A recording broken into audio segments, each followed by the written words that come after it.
अखिल भूमंडलीय सर्व शिरोमणि मुनि समाज के संस्थापक आदि मुनीश्वर योगेश्वर सदगुरुदेव शिव मुनि महाराज की जय।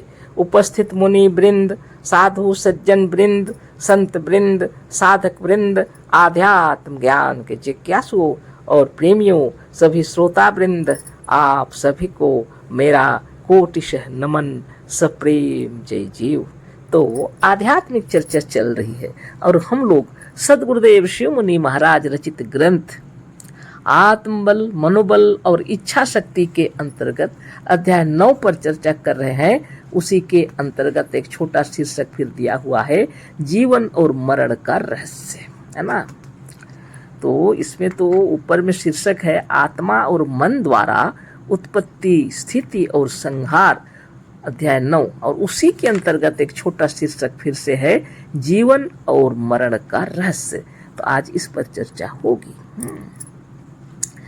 सदगुरुदेव लिख रहे हैं, हमसे प्रायः लोग पूछा करते हैं कि यदि आना और जाना अपने ही अधीन है तो कुछ मरते समय क्यों रोते हैं, आंसू क्यों बहाते हैं। हम पूछते हैं कि ससुराल जाते समय क्यों स्त्रियां रोने लगती हैं, अपने मित्रों और प्रियजनों के पास से चलते वक्त क्यों रोने लगते हैं। रोने से क्या होता है। बहुत से लोग तो केवल दिखाने के लिए व रोने की प्रथा होने के कारण रोते हैं। लड़कियां ससुराल जाते समय जो रोती हैं, क्या वह सचमुच ससुराल जाना नहीं चाहती। लड़की के माँ बाप दोनों लड़की को विदा करते समय रोते हैं, क्या वर बिना उनकी इच्छा के उनकी लड़की को खींचे लिए जा रहा है। माता और पिता अपनी इच्छा से अपनी लड़की का विवाह करते हैं और अपनी इच्छा से लड़की को वर के साथ विदा करते हैं, फिर भी मोहवश विदाई के समय रोते हैं। मनुष्य अपनी इच्छा से ससुराल जाता है, ससुराल लौटने का दिन भी स्वयं नियत कर लेता है और जितने दिन ससुराल में रहना चाहता है अपने काम से उतने ही दिनों की छुट्टी लेता है और फिर नियत करता है कि इतने दिनों से अधिक ससुराल में नहीं रहेंगे। पर जब ससुराल पहुंचता है तो सरहज, सास, साली और सार के मोह में पड़कर चलते समय दुखी होने लगता है ना। बहुत बड़ी बात है ना। इसको समझाना नहीं पड़ेगा, इसको तो पढ़ ही देते हैं सिर्फ, है ना।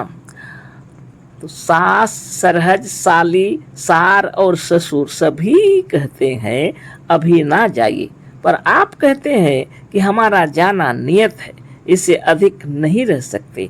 आप नहीं मानते हैं, स्वयं अपनी इच्छा से चले जाते हैं, पर फिर भी रोते हैं, है ना। आप सास ससुर से कहते हैं कि हमने अपने काम से इतने ही दिनों की छुट्टी ली थी, हमारा दिन नियत है, इससे अधिक नहीं रह सकते। पर इस दिन को नियत करने वाला कौन है, छुट्टी लेने वाला कौन है। आप, है ना। क्या आप स्वयं नहीं हैं। आपने ही नियत किया था कि इतने दिनों से अधिक ससुराल में नहीं रहेंगे। यह रोना और मोह तो दिखाने के लिए था। यदि आप सचमुच ससुराल से नहीं आना चाहते और सास और ससुर सचमुच आपको चाहते हैं, तो आप यदि ससुराल से ना जाएं तो आपको निकाल कौन सकता है। आप कहते हैं कि हम तो नौकर हैं, पर इस नौकरी को भी तो आपने अपने मन से किया है। आप जब चाहें नौकरी को छोड़ भी सकते हैं। आप जब चाहें तब जहाँ चाहें वहाँ, जब तक चाहें तब तक वहाँ रह सकते हैं। पर यदि आप सचमुच चाहें, दृढ़ होकर चाहें, निर्भय होकर चाहें और विश्वास के साथ चाहें। बहुत सुंदर दृष्टांत दिए हैं सदगुरुदेव, है ना। चलिए और थोड़ा पढ़ लेते हैं, फिर विचार करेंगे। यह तो ससुराल की बात है। आपको अपने खास घर से कौन निकाल सकता है, यदि आप स्वयं ना निकलना चाहें। जो कारागार में जाना नहीं चाहता वह चोरी क्यों करेगा। जो अपनी अंगुली को जलाना नहीं चाहता वह आग में क्यों डालेगा। सब अपने कर्मों का ही फल है और अपने सब कर्मों का कारण अपना मन है, अपनी इच्छा है। इस लड़की की विदाई और ससुराल यात्रा के दृष्टांत में जीवन और मरण का रहस्य छिपा हुआ है।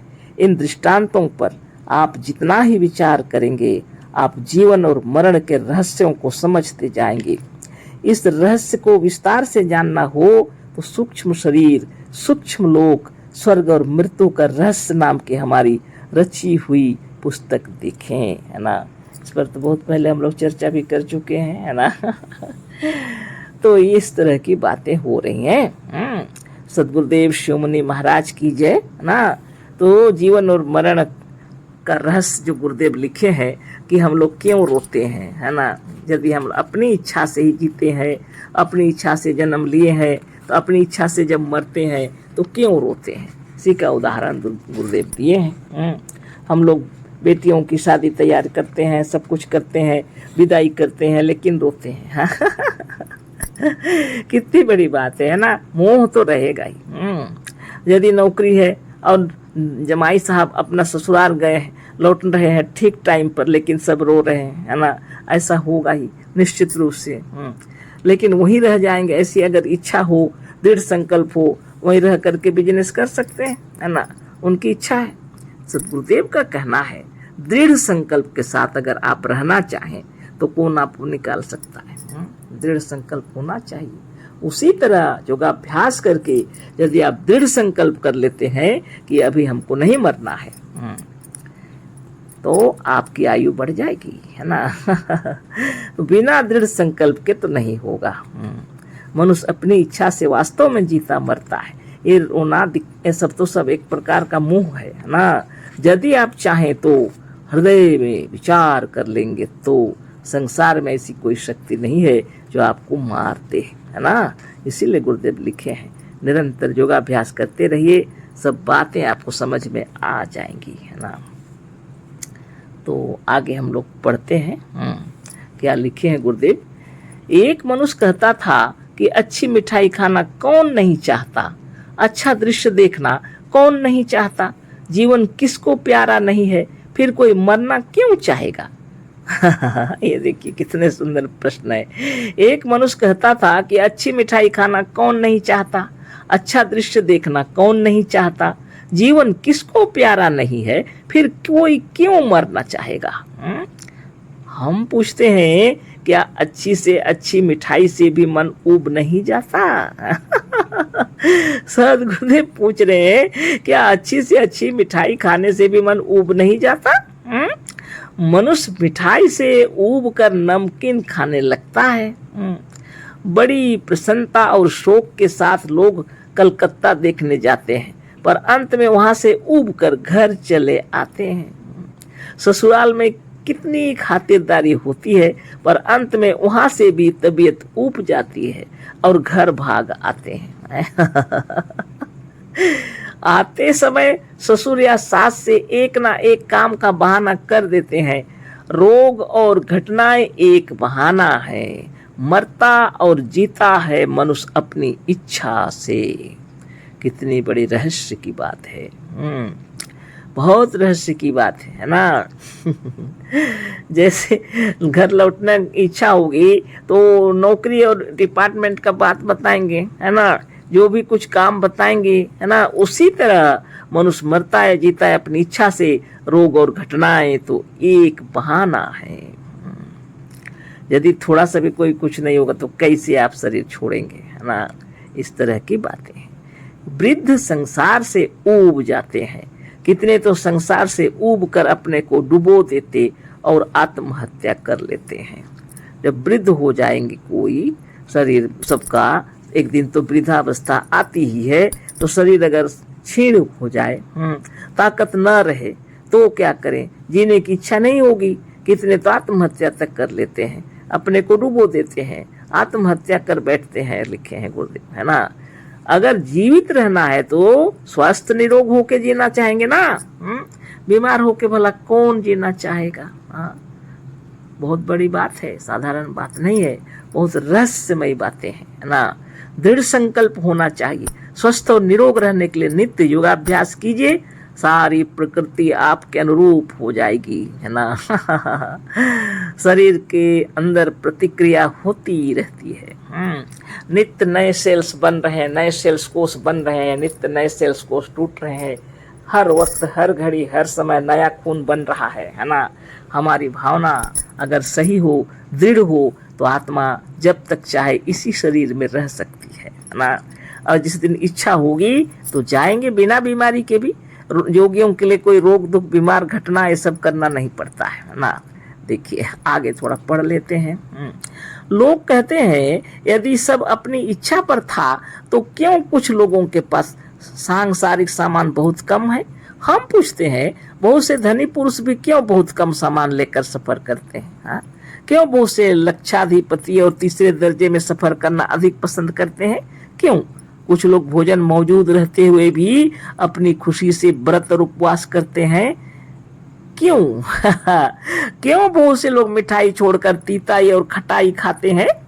क्यों लोग अपने मन से तीखी लाल मिर्च खाते ही और सी सी करते हुए आंखों से पानी बहाते हैं। मिर्चा खाकर जो रो रहा है क्या उसने अपनी प्रसन्नता से नहीं खाया है। मिर्च में भी किसी किसी को बहुत स्वाद मिलता है और अपनी प्रसन्नता से खाते हैं। रंडियों का जूता खाने में, शराब पीकर गिरने में और रोने में भी किसी किसी को स्वाद मिलता है। अपनी प्रसन्नता में यह सब करते हैं। संसार में जितने कार्य हो रहे हैं मनुष्य अपनी इच्छा से, अपनी प्रसन्नता से करता है ना। दुख और विपत्ति भी मनुष्य के अपनी इच्छा से, अज्ञात शक्ति से ही तैयार भी होता है। आगे पढ़ देते हैं फिर बात करेंगे है ना, यह कंप्लीट हो जाएगा। नाटक लेखक की अपनी लेखनी अपने अधीन है। नाटक लिख रहा है एक व्यक्ति तो लेखनी तो उसी के अधीन में है ना। पर क्यों अधिकतर नाटकों, उपन्यासों और गल्पों के लेखक अपने लेखों को संयोगांत न लिखकर वियोगांत लिखते हैं। उनकी इच्छा पर निर्भर कर रहा है। नाटक तो लिख रहा है, सब कहानी तो उसके अधिकार में है नाटक का, लेकिन अंत में क्यों कोई कोई जगह संयोगांत रहता है तो कहीं कहीं वियोगांत। कोई नाटक पढ़ के खुश हो जाते हैं तो कोई नाटक पढ़ के दुखी हो जाते हैं। तो लिखने वाले के ऊपर है ना। वियोगांत लेखों को स्वयं लिखकर स्वयं भी रोते हैं और दूसरों को भी रुलाते हैं।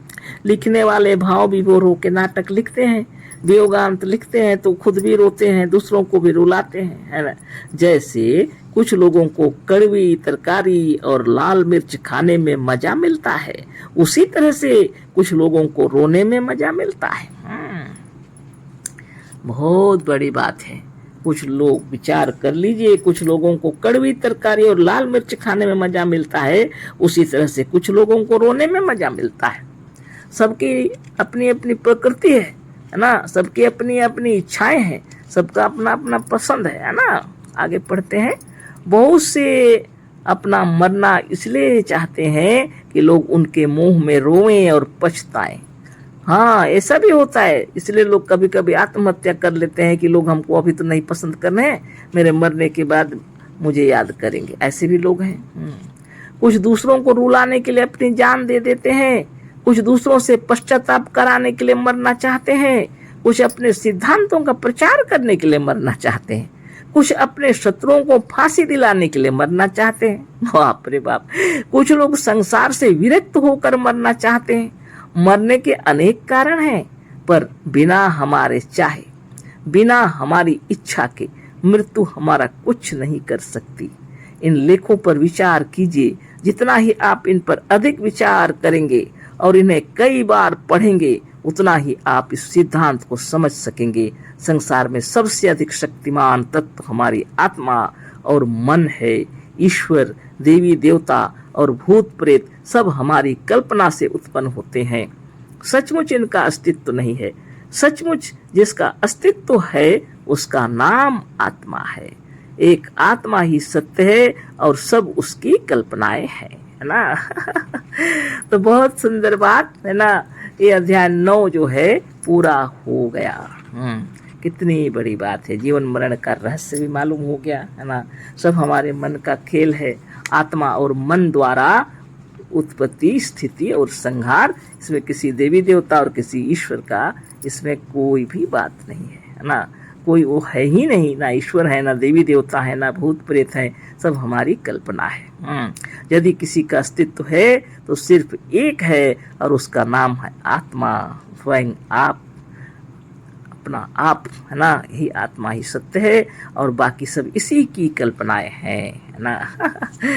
तो बहुत सुंदर नित्य योगाभ्यास किया जाए। अशेष धन्यवाद, कोटिशः नमन, सप्रेम जय जीव। सदगुरुदेव शिव मुनि महाराज की जय।